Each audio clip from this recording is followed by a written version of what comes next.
Hello everyone, ఇంట్లోనే ఈజీగా chicken biryani తయారు చేసుకోవాలంటే ఈ వీడియోలో చూపిస్తున్న స్టెప్స్ ఫాలో అవ్వండి. ముందుగా ఒక 1 kg చికెన్ తీసుకొని దాన్ని నీట్గా కడుక్కొని దానికి తగినంత ఉప్పు, కారం, ధనియాల పొడి మరియు అల్లం వెల్లుల్లి పేస్ట్ వేసి బాగా కలపండి. మరియు మీకు అవసరం అనుకుంటే జీలకర్ర, సాజీరా కూడా వేయచ్చు.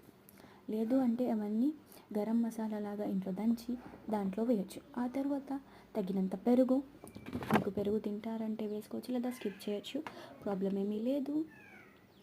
సో పెరుగుని వేసాక బాగా కలిపి ఒక 30 minutes వరకు, అంటే ఒక 30 నిమిషాల వరకు మ్యారినేట్ చేయాలి.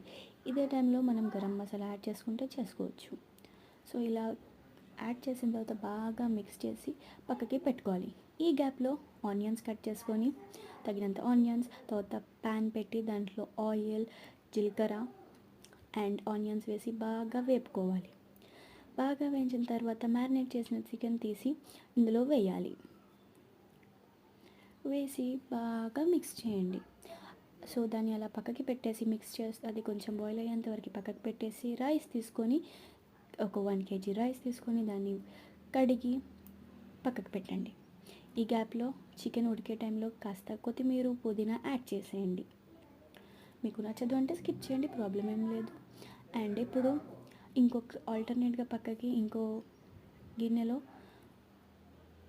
ఆనియన్స్, అల్లం వెల్లుల్లి పేస్ట్ పెట్టండి. దాంట్లో రైస్ వేసి రైస్ బాయిల్ చేయడానికి. So rice according to the measurement biryani తీసుకుంటే 1:2 లాగా రైస్కి వాటర్ యాడ్ చేసి బాయిల్ అయ్యాక మీరు కడిగి పెట్టుకున్న రైస్ ఇందులో వేస్తే అది ఉడుకుతుంది. ఉడికాక పక్కకి సగం ఉడికిన తర్వాత పక్కకి దించి ఆల్రెడీ ఉడుకుతున్న చికెన్లో ఈ రైస్ యాడ్ చేయాలి. ఇలా రైస్ ఈ విధంగా వీడియోలో చూపిస్తున్నట్టు రైస్ యాడ్ చేసుకోండి. యాడ్ చేశాక కింద ఒక ప్యాన్ పెట్టేసి పైన ఆ గిన్నె పెట్టేయండి. సో పెట్టిన తర్వాత ఇఫ్ యూ లైక్ నెయ్యి నచ్చితే నెయ్యి పైన యాడ్ చేసేయండి. ఆ తర్వాత వేడి వేడి గుమగుమలాడే చికెన్ బిర్యానీ రెడీ.